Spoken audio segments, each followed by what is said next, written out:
Hey everyone, and welcome to another episode of Chai Talk with Wajatli for the Left Hook Substack, where I invite subject matter experts who are far smarter than me to break down one or more than one big question. And today at 9 p.m. Eastern Time, at the last second, I have two experts on the Middle East and Iran. I have Trita Parsi, you know him, you love him, you see him on TV, an authentic Iranian American. He's the author of several books. The last book you should read is Treacherous Alliance: Secret Dealings of Israel, Iran, and the U.S. He's at T Parsi on Twitter. And we also have Adam Weinstein, Deputy Director of Middle East Program at Quincy Institute. We have both of them joining us because, folks, things are escalating in the Middle East. 5 days ago, as you all know, Israel did a unilateral strike on Iran, blowing up the talks that were supposed to happen this weekend to lower the temperature. This war now seems to escalate beyond days. Israel says it's going to go weeks. Israel has also faced retaliation from Iran, and Donald Trump, who was famously, America first, who promised peace, stability, no wars, as of today went ham and has threatened the Ayatollah, yes, the Ayatollah, supreme leader of Iran, with essentially assassination, and has told Tehran, the city of 10 million, to evacuate, and has demanded Iran, a sovereign country, for, quote, unconditional surrender. And he's also used the terms we, which means apparently, I don't know, Adam and Trita, America's involved, not involved. So this is the escalating situation. And what's common to us isn't necessarily common to the people who are watching, who are deeply involved. Before we get to this moment, Trita, let's take it back during the Obama administration and how the Obama administration at that time, against the advice of war hawks, accomplished what I believe was a fantastic diplomatic coup in the U.S.-Iran deal, and how Netanyahu again played Trump and blew it up in the first administration. I give it to you. Yeah, so the Obama administration made a huge shift from the policy that had existed during the Bush years, which was that the Bush administration wouldn't even talk to the Iranians. They just wanted complete capitulation without any engagement. Remember, back then, this was the neoconservative era. The argument was if we as Americans talk to the Iranians, we legitimize that government. We Right. are the source of legitimacy throughout the world. So if we talk to someone, that awesome legitimacy accidentally rubs off on them. So Obama comes in, he says, no more stupid wars, begins diplomacy, kind of messy in the beginning, but by 2013, it gets serious. For another 2 years or so, they negotiate, they come to this deal with Russia, China, France, Germany, and the UK. Iran gives up the overwhelming majority of its nuclear program. 98% of its stockpile of low enriched uranium went down from 22,000 centrifuges to 5,000, committed to never having more than 300 kilos of low enriched uranium on its soil at any moment, massive inspections, all of these things. In return, they got sanctions relief. The deal was working. For 14 reports in a row, the IAEA confirmed that the Iranians were living up to the deal. The US State Department did the same thing, even twice under Trump. But then Trump pulls out of the deal under the pressure of Netanyahu, John Bolton, and Mike Pompeo. And they insist Continue. on Sorry. negotiations in which they say Iran has to give up all of its, go down to zero enrichment, no nuclear activities whatsoever. And predictably, there is no negotiation because when the US escalates in this manner, the Iranians counter escalate. So the Iranian program actually grew exponentially during this period. Biden comes in, he kind of messes it up. He's not really committed to getting a deal, very lukewarm towards it, didn't want to pay the political price that Obama paid for having defied Netanyahu. Remember, that's back when Netanyahu was invited by the Republicans to give a speech in Congress against the sitting president of the United States. Never happened before. And then Trump comes in again, second term, starts saying that he wants to have a deal, but this time around, he's actually very disciplined. He says, my only red line is no weaponization. He doesn't talk about regime change, does none of that stuff. Talks get started precisely because the Iranians think of him as someone who's actually serious about getting a deal. Halfway through, he falls again from the pressure from the Israelis and readopts zero enrichment. And once he does that, the talks start to stall. And I would say predictably, and I think frankly the Israelis were looking for that. Once that happened, they came in and said, look, let us take military action. We will soften the Iranian position, and then you can get your deal, or you can get them to capitulate. But only 24 to 48 hours after the Israelis started bombing, they came back to the US and said, hey, why don't you come back into this war? We need you. And And this is where we are right now. Adam, does Iran need to give Donald Trump a $400 million jet? What's the way out here? Because this is only 5 days old. And again, I'm so glad you did that, Trita. Thank you for connecting the dots for people who don't know.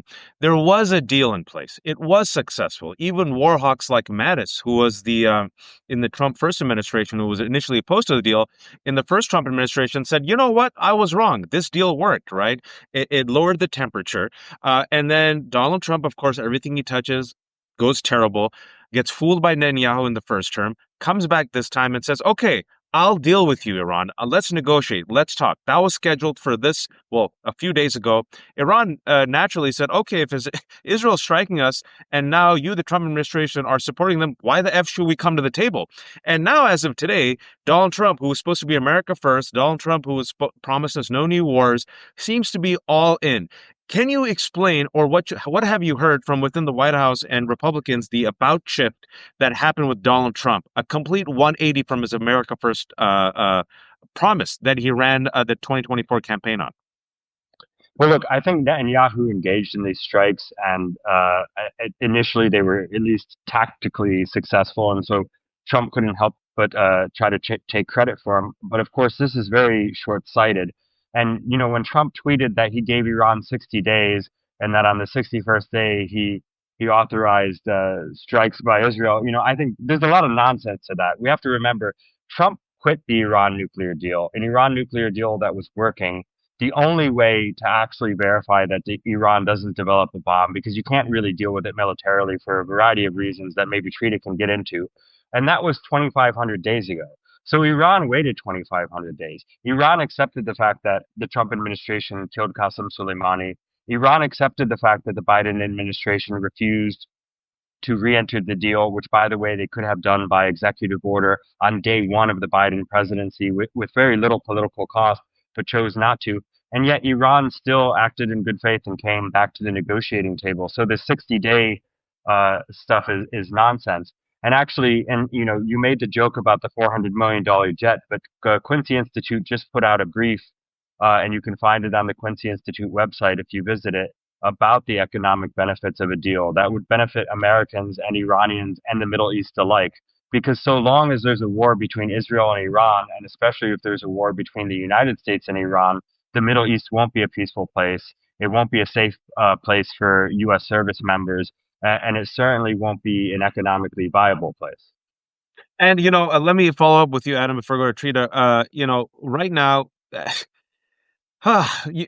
you read, I'm sure, the posts of Donald Trump, right? Evacuate Iran, unconditional surrender of the Ayatollah. I mean, I was telling someone this who didn't realize this, but for those who don't know, it's not just the political leadership. The Ayatollah, for millions of Muslims, right? For 1.7 billion Muslims, 85% are Sunni.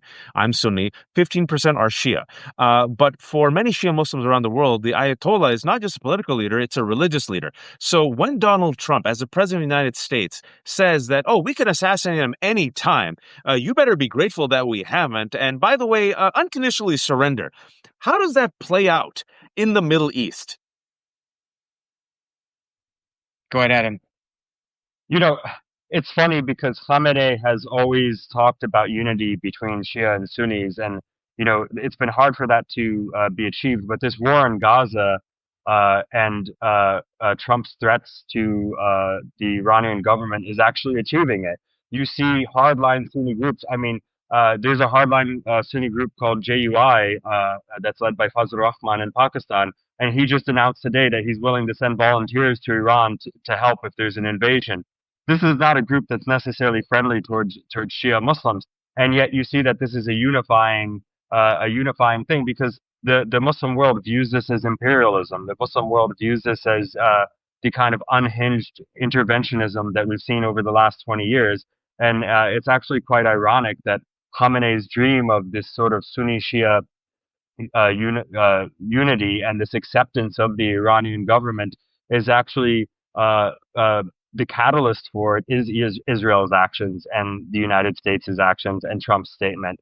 So I think it would be, an incredible self-own to assassinate Khamenei, and even making the threat is destabilizing and discredits the U.S. in a region where it actually needs to win hearts and minds.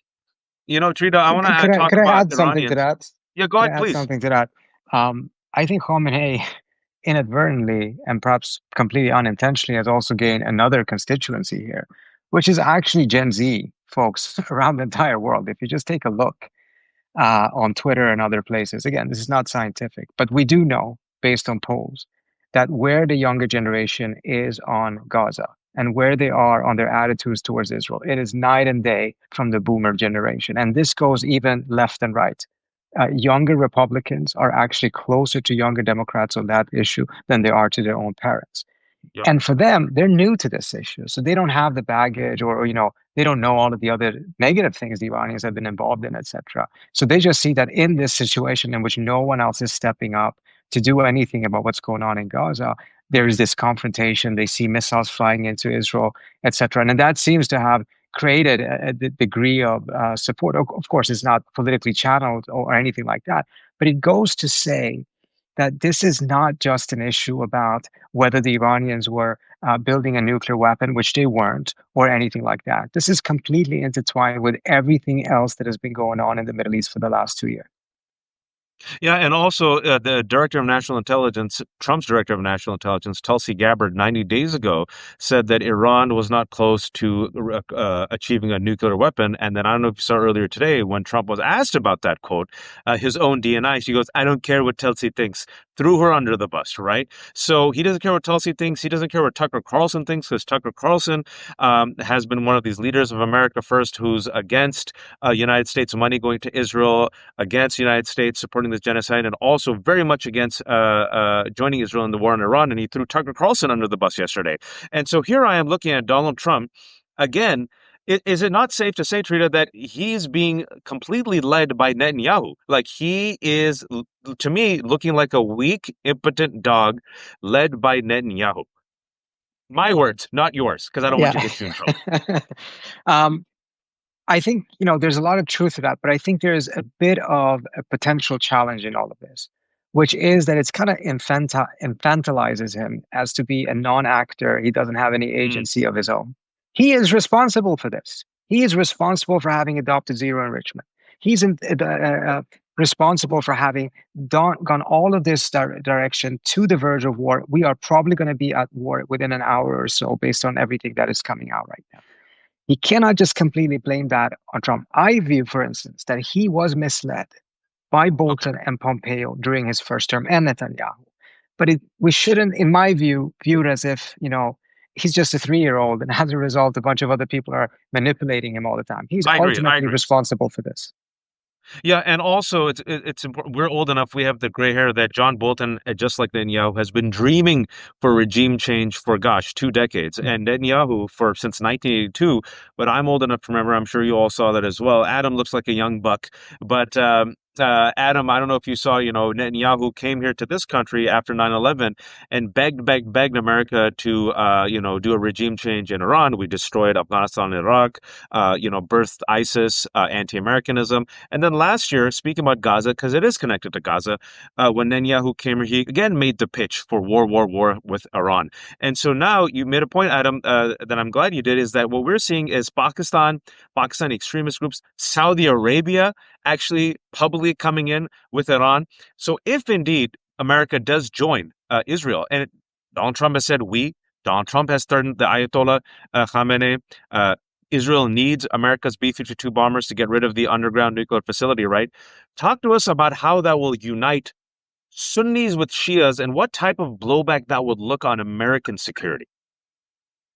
Well, I think certainly it could be used as an excuse for extremist groups to target the U.S. But without even getting to that, a regime change in war in Iran would be disastrous. I mean, it's an ethnically complex country. It's larger than Afghanistan and Iraq combined in both landmass and population. It it would be a tremendous mistake. And we have to remember that Netanyahu was supportive of the invasion of Iraq, which ironically empowered Iran and actually expanded Iran's reach in the region. So these are not exactly strategic thinkers. They've It's been okay wrong to say about. he was horrifically wrong and He was has been horrifically for the wrong. past 30 years. And you spoke on your last episode, you talked about how wrong Brett McGurk was. I mean, many of the people that are informing policy, not just people like Bolton, people who are more mainstream like Brett McGurk and others, and people who in the more traditional neoconservative Republican camp have the ear of Donald Trump. I mean, these people have been wrong over and over again. They're not strategic thinkers, and it would be an incredibly self-inflicted wound for the United States to get involved in a regime change war. And by the way, we don't know what would come next. I mean, people imagine, there's plenty of criticisms that can be levied against the Iranian regime, but it's not as if that we're guaranteed to have some peaceful democracy that inherits Iran. We could have the IRGC, we could have other less than democratic actors, or we could simply have chaos in a massive country that pulsates across the Middle East in a way that nobody is prepared to handle. Yeah, Libya, I'll give you an example. Yemen, I'll give you another example, right? People haven't thought this through. Yet you have Lindsey Graham, who, through the comfort of his home, is urging bomb Iran, right? And also Mike Huckabee, who wants to bring about the rapture. What gets left out, Trita, oftentimes for the past 25 years, anytime when they're dealing with Iran, is you always talk about the Ayatollah, you always talk about the Velayat al-Faqih, you always talk about the jurists, you talk about the repression, but you never talk about the Iranian people. And even now, you see this rampant, I would say, Islamophobia and anti-Iranian, anti-Arab bias, where you're supposed to pray for Israel. But I'm like, yeah, why don't you also pray for Iran? Talk to us about what's happening in Iran right now. Because Tehran folks, again, when Donald Trump says, oh, yeah, evacuate Tehran, 10 million people in Tehran, families, kids, how are they responding to this escalating crisis right now? They are in a complete state of shock because you have to remember this is not like the Iraq War, in which talk of war preceded the actual outbreak of war with roughly 6 to 9, almost a year. This is something that, of course, talk of war has always been in the background.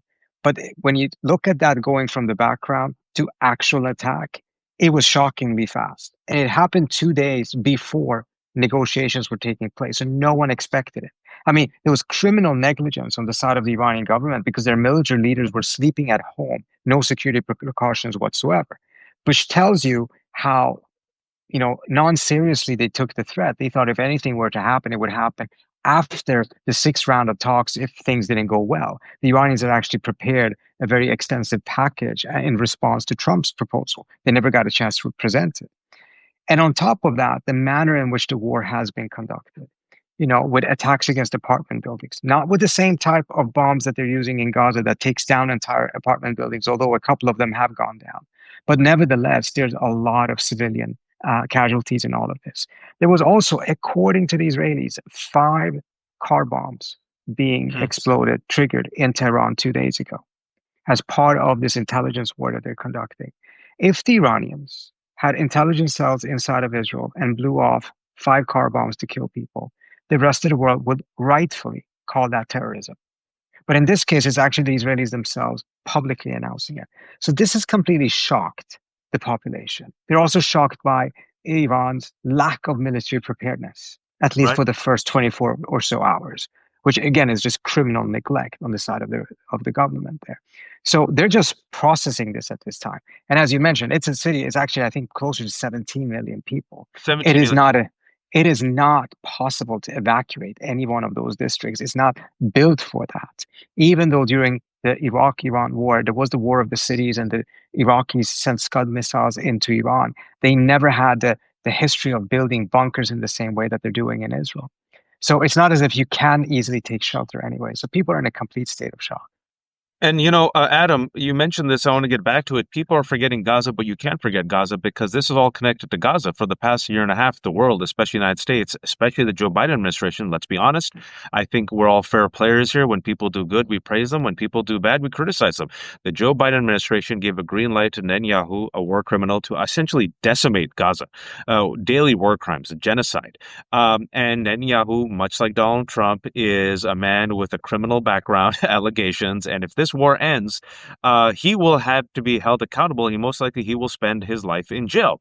So he realizes, okay, well, no one stopped me from engaging with the Hamas threat and doing a genocide. All right, they didn't stop me doing terror acts in Lebanon. All right, they didn't stop these attacks on Iranian embassies and these assassinations. Let me expand the war and do regime change. Who's going to stop me? What's Israel's mindset right now, specifically when it comes to Israel's leadership? Because they truly can't be this stupid to think that the world will sit back and not respond, right? Because even Jews now, globally, they have a target on their backs. This is going to spill over. There's going to be guerrilla warfare and asymmetrical warfare, which even a person who's not into counterterrorism can clearly see the spillover effect that will happen, God forbid, if, as Trita says, and I hope he's wrong, these countries declare war, official war against each other in the next hour. Yeah, well, I think Netanyahu would be remembered as a man who uh, destroyed the reputation of Israel and was actually terrible for the Jewish diaspora, and contributed to a noticeable rise in anti-Semitism around the world. And I mean genuine anti-Semitism. And I think a lot of that falls on his shoulders. You know, he also faces legal problems at home. It's not just ICC cases. I mean, I think he's trying to distract his own country from his record at home, and I think he's you know that's part of the reason for this. I also think Netanyahu and unfortunately a large segment of Israeli society have convinced themselves that the source of all their problems is the Iranian regime.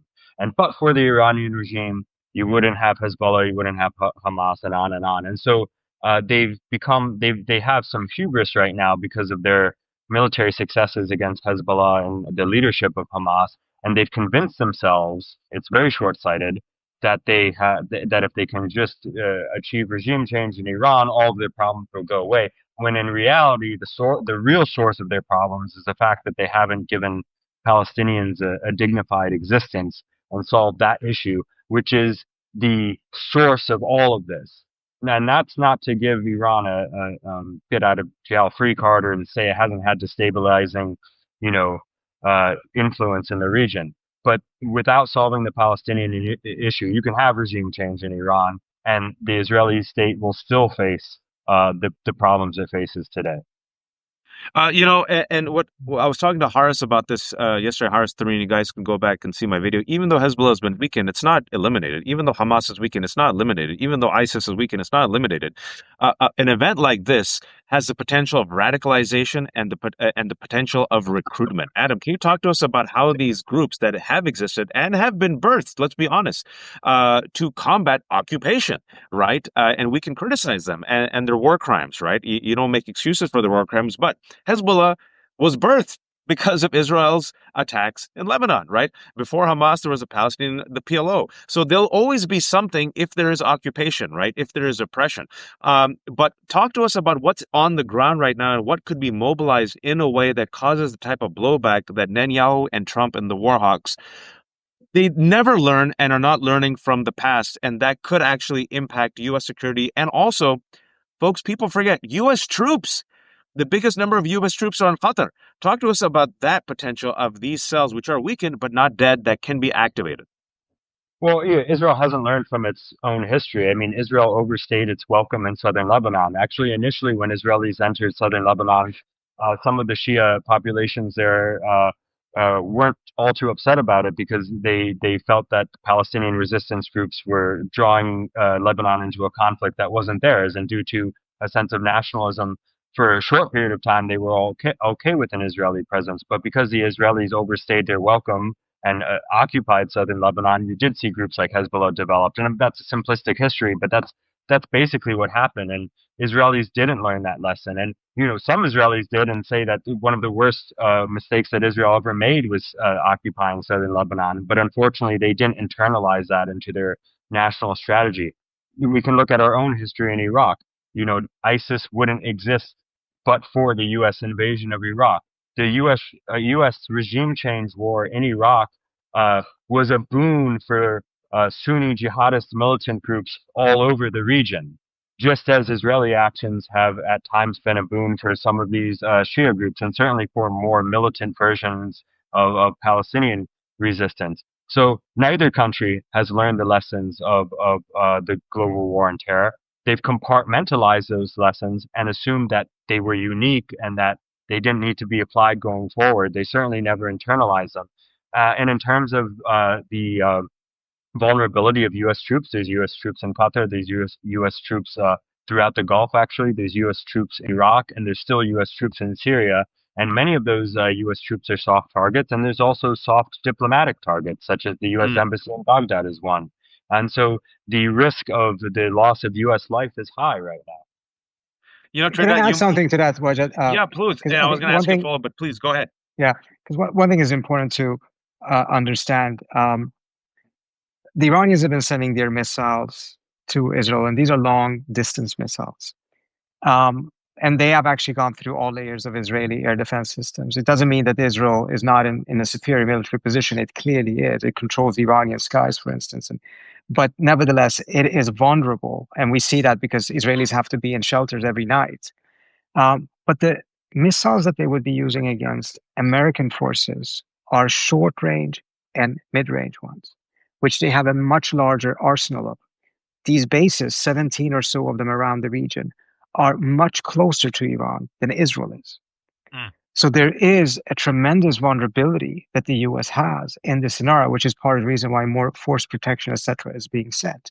So it is not as if because this is not going to be a land invasion, there will not be tremendous dangers to the United States. There will be, because these missiles can strike, and we've already seen that they have a degree of efficiency. And incidentally, most US bases don't have the same degree of overlaying air defense systems as Israel has with the Iron Dome, David Sling, the Arrow, the Patriot, etc., etc. So it actually is a very, very dangerous situation for US troops. And again, it's completely needless. There was a negotiation. There could have been a deal. Israel blew up the negotiating table. And there is absolutely no vital US interest at stake here that warrants US getting involved in this war. There I was can't not see an it. weaponization weaponization of the Iranian nuclear program. We talked already about how the intelligence says that they were not weaponizing, and they were certainly not close to having a bomb. So there's absolutely no justification for And what we've seen, we're old enough, and even if you stay in the 21st century and don't take the DeLorean to the 20th century, the worst people keep filling up. The alleged brilliant men and women, mostly men, on both sides, Democrats and Republicans, the Warhawks, the Brett McGurks, the Sullivans, the Boltons, the neocons, they've been wrong, folks. They have been wrong. The war on terror, they were wrong. Iraq, they were wrong. Afghanistan, they were wrong. Iran, they've been wrong. Again and again and again, they're wrong, and they keep failing up, and they keep dragging young men and young women and children to their deaths. And, you know, I don't know, Trita, if you agree with me on this or not, but I was saying to Horace yesterday, the interview I did with Horace Threen, I have actually more faith in the Republicans, specifically seeing where MAGA is right now with America First, with Tucker Carlson, Candace Owens, and a few other people who do not want money to go to Israel, who do not want money to go to the military industrial complex. I actually have more faith in them than the Democratic establishment when it can to when it comes to creating a type of political pushback. Because so far, Schumer and Hakeem Jeffries, folks, last time I checked an hour ago, mouse farts, silence. Well, actually, Your Schumer take has on been it? even worse than silence. No, I think you're absolutely right. I mean, look, we're only, what, 5, 6 months into the president's term, and you have seen already now how the America First crowd is up in arms against this. For more than a week on a daily basis, Steve Bannon, Charlie Kirk, Fucker, all of these people are out there doing everything they can to stop this. And that's just the public stuff. There's a lot of private stuff that is going on as Massey well. The also. private, Massey massive, tweeted out. absolutely. Because I mean, what you have here is a constituency that has really embraced this anti-war message for a variety of reasons. First of all, many of these districts are where a larger amount of American veterans come from. They're not coming from, more well-to-do districts in New York or anything like that. They're coming from some of these places. And they are having a higher level of casualties, higher level of people coming home with suicide, PTSD, etc. They're seeing the negativity, the cost of all of these needless, endless wars that the US has engaged in, more so than a lot of areas where there's more higher concentration of more liberal or progressive oriented Democrats. So for them, it's been very personal. Trump took over the party. He destroyed that party. He destroyed the Bush legacy. He really took that on.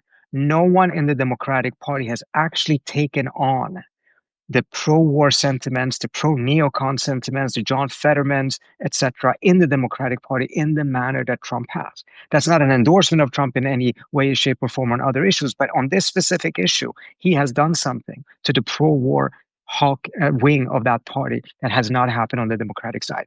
However, we have to also say what is really shocking is that for the last couple of weeks, these folks had actually won out. They had pushed out a lot of neocons that had come into the NSC, etc. And the cards were starting to get stacked in favor of a much more consistent, restraint-oriented policy. And then something changed, and Trump himself went to the other side. And that's part of In the the reason last why day. these people just, well, I would say last week, because he shouldn't have given a green light to the Israelis in the first place. But it means that this is part of the reason why there's such a strong sense of betrayal, and they're out there saying it. They're not hiding. I mean, remember, how long did it take before Democrats started to raise some questions about, look, shouldn't we do a little bit of diplomacy on Ukraine? Would Ukraine not have been in a better position if we had started diplomacy earlier than doing it at this point? There were some efforts to do so, and it got slammed down so hard by the Democratic establishment. And folks, right now, people might not like hearing this, but of course Trump is a fraud. Of course Trump has been belligerent. Of course Trump, promising America first, has threatened war with Canada and Greenland and, gone against our allies with the trade war. But nonetheless, he did campaign on this very openly. And like Trita says, even though some of the people that he's named, who I loathe, they desperately do not want to feed the military industrial complex. They do not want to help Israel. They have used the word like genocide. People like, Theo Vaughn and Candace Owens and Tucker and Joe Rogan's, right? And you had Dave Smith yesterday come out publicly say, I'm done with Trump. He betrayed. That word betrayal. He said he promised us and he betrayed it. But the Democratic establishment so far, I know people don't like hearing it. Mouse farts, quiet. AOC came out. Adam, I know it's late, so I'll wrap this up. Suppose war happens. Who does war benefit? Well, war benefits defense contractors. It doesn't benefit many other people. It certainly doesn't benefit the United States. And by the way, it won't benefit Israel either. And by the way, I myself am a veteran of Afghanistan, so I've seen the cost of war and I've seen the cost that it has on veterans and the suicide rate and mental health issues. And it continues to stay, even if it's out of sight and out of mind. And the great tragedy here is that, Trump had a unique opportunity to reset the course of U.S. history in the Middle East. And when he met with Ahmed al-Shara in Saudi Arabia, the new leader of Syria, and he removed sanctions on Syria, I actually thought maybe he was headed in a different direction. He was being more pragmatic. He was willing to accept reality and give diplomacy a chance. But unfortunately, he seems, as Trita said, to be doing a 180. And he had a unique opportunity to reset relations with Iran, not only to achieve a nuclear deal, but possibly to have more normalized relations.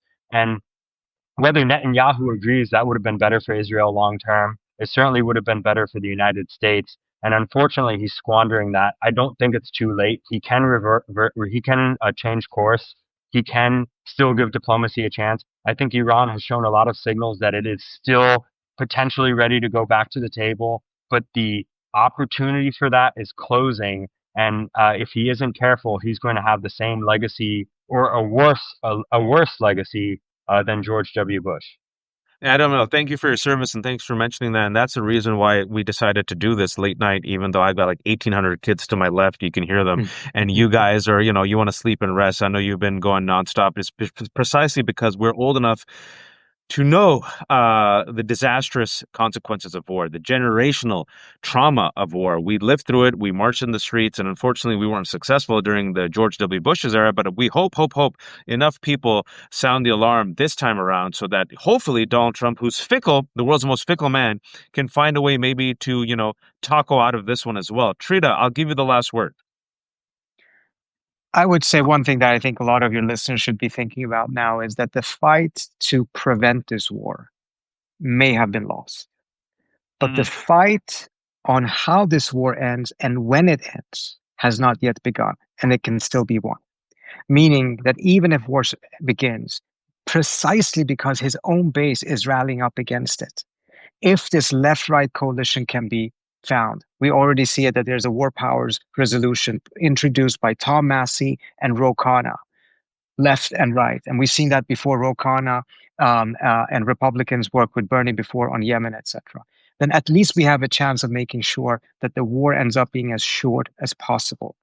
I think that can work because we know that Trump, unlike a lot of other presidents, the thing that is problematic with him is he can change his mind so quickly, and he was actually going on the right track on diplomacy, then he changed his mind and went towards zero enrichment. Well, the same thing happened in Yemen. He made a huge mistake. He went into Yemen, but after 45 days, he just declared victory, even though he had won nothing, and ended it. Most other presidents would have gone on for 4 years and then left it to the next president, and they would have left it to the next president, and it would have ended up becoming an endless war because no one wants to end the war and deal with the fact that it was a failure. Well, Trump figured out what to do. He just declared victory. And as a result, we still have a chance of ending this war quickly, even if we have lost the battle of making sure it doesn't start in the first place. I hope, Trita, you're an expert here. This is what you do. I hope you're wrong, but I think you're right. It's we're too late. It has begun back and forth for 5 days, and Israel says it's going to last for weeks. And the United States is using the word we, but I hope it does end quickly. And he is a fickle man. And Tucker Carlson, folks, if you've been following me, I've been critiquing Tucker Carlson, and I will, because, hate monger, white supremacist, conspiracy theorist, right-wing nut who helped create this monster.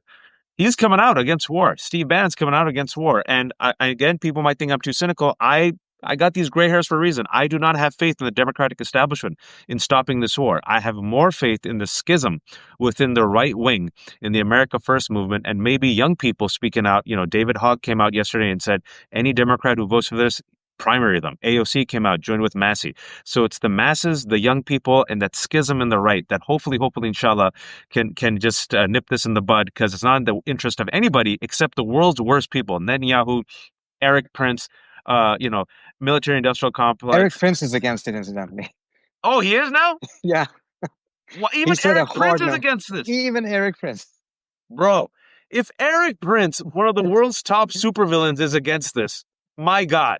And this is a guy who is a war profiteer. My God. Okay, so there you go.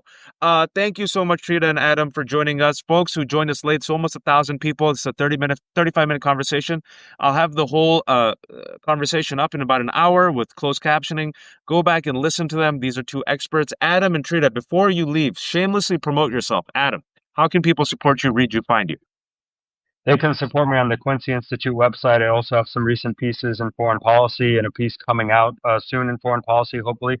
But really, I'd say go to the Quincy Institute website, go to Responsible Statecraft, which is affiliated with Quincy Institute and has great groundbreaking reporting. Read our briefs, read our articles, and consider donating, because we've been standing up to this kind of interventionism and militarism since our founding, and oftentimes we're a lone voice out there, so please support us. And my old colleague Eli Clifton messaged me and told me that you work with him now. So if Eli gives you a thumbs up, you must be good peoples. Trita, how can people support you, find you, and read you? I think Adam did enough shameful self-promotion for both of us. No, don't be a child of immigrants. I'm at Quincy as well.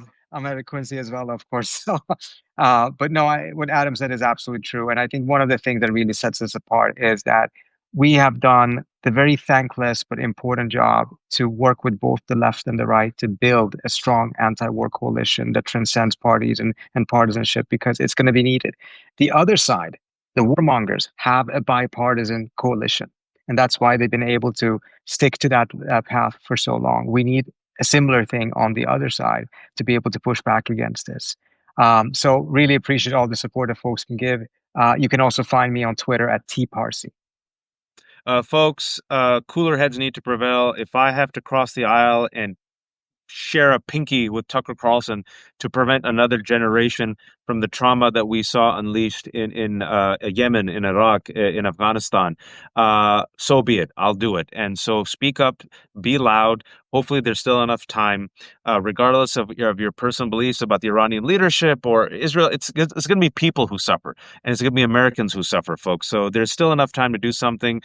This has been The Left Hook. For those who are not subscribers, everything is for free. I have no paywalls because I'm a fool. You pay what you can. I'm like Blanche Dubois. I depend on the kindness of strangers. If you have $5, please do it. If you don't, at least subscribe. Share this conversation, like I said, this 40-minute conversation with Trita and Adam, who are two experts. I'm so grateful that they came on late at night. I booked them, but they did it.